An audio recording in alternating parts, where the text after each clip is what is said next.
présidentielle 2022, deux France ont rendez-vous le 24 avril.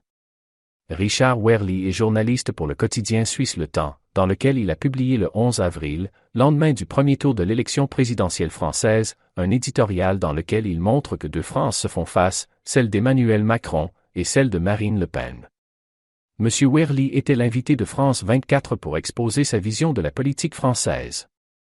La réédition du duel politique de 2017 confirme les fractures d'un pays divisé sur son avenir. Mais en accordant la première place au président sortant, les électeurs français démontrent qu'ils ne considèrent pas le repli comme fatal pour la République, en 2022. Deux France sont sans surprise sorties des urnes ce 10 avril. La première, celle d'Emmanuel Macron, est ancrée dans sa volonté d'affronter l'avenir aux côtés de ses partenaires européens et convaincu que le « quoi qu'il en coûte » ne pourra pas durer indéfiniment. La seconde, celle de Marine Le Pen, estime que l'heure est venue pour le président de réparer d'abord les fractures sociales du pays. Ces deux France sont très éloignées l'une de l'autre.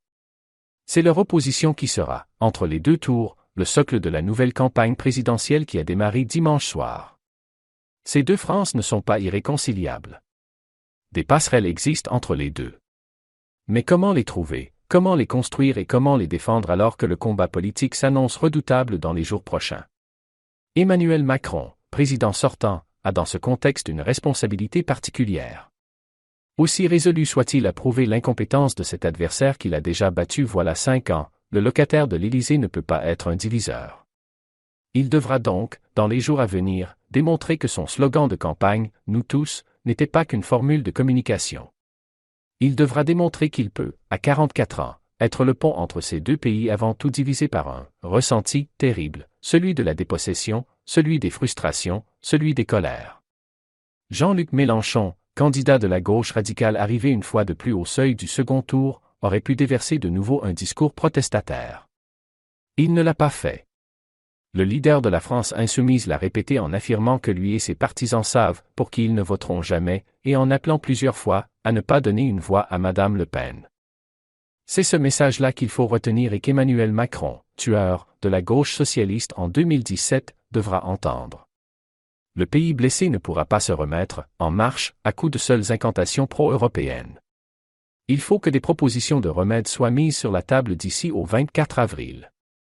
Les Français, à travers l'importance du vote pour l'extrême droite et pour la gauche radicale, lancent un appel au secours. L'ignorer, ou ne pas en tenir compte, serait une porte ouverte vers un second mandat en forme de blessure. Reste enfin le défi politique posé par l'extrême droite et par la prise de pouvoir de celle-ci sur la droite traditionnelle. Valérie Pécresse aura été la candidate d'une droite en lambeaux. L'héritage du général de Gaulle est en pièces, pulvérisé par la polarisation électorale. Éric Zemmour va s'efforcer avec ses alliés de s'imposer au sein du camp conservateur. Cette bataille-là aussi sera redoutable. Les fractures françaises restent, plus que jamais, le sujet de cette élection présidentielle.